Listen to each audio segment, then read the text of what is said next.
Hello, thanks for tuning in. My name is Greg Kail, and I'm joined from Washington, D.C. by Tommy Holmes. Tommy directs legislative activities for the American Water Works Association. Tommy, welcome.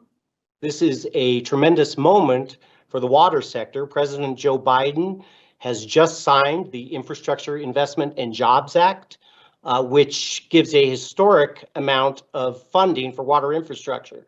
Tommy, maybe we can begin by talking a little bit about what this means for the sector.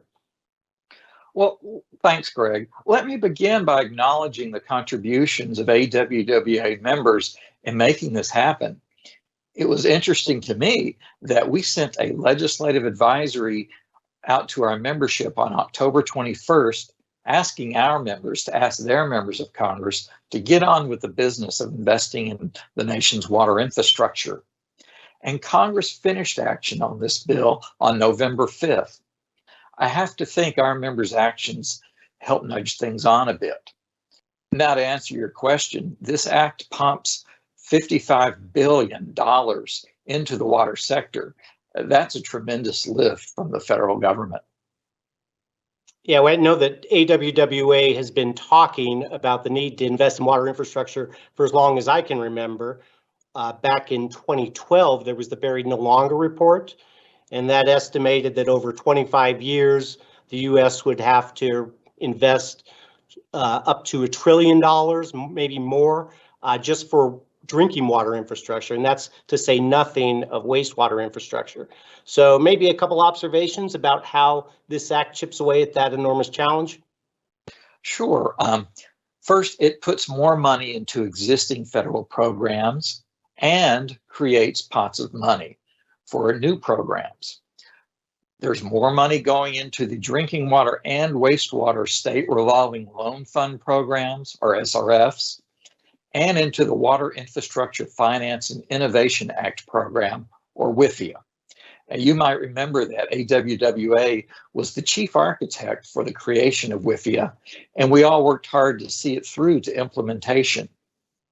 There's also money going into existing lead remediation programs, but a new chunk of money, more than $15 billion, is being made available for lead service line removal. Also, there's assistance to treat water for emerging contaminants such as PFAS and a pilot program for aid to low-income water customers. Now, folks also need to be aware there are a couple of new cybersecurity features in the bill, and be aware that there are also some new Buy American requirements, extending Buy America requirements to manufactured products and construction materials. Yeah, if you don't mind, I'd like to return to that issue of lead service line replacement for a moment.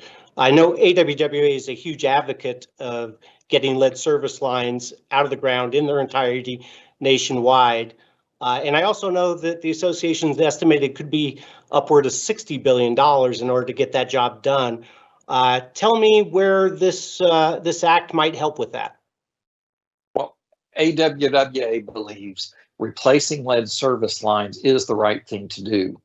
We also know it is going to require collaboration among many partners, including local, state, and federal governments. So every bit of federal investment is helpful. $15 billion is a tremendous down payment on this effort.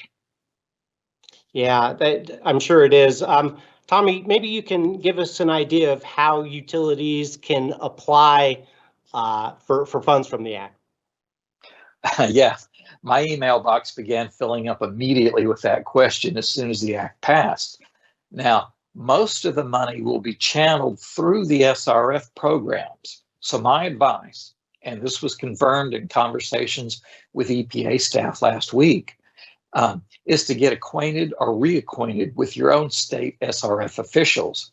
Let them know you will be interested in applying for these funds after they are released to the states, and then ask those officials what you can do to be ready to apply for them. Yeah, maybe a little bit more about that timing. When do we expect those funds to actually be released? That's the question a lot of folks are asking. Remember, EPA has to develop criteria and guidance for dispersing those funds.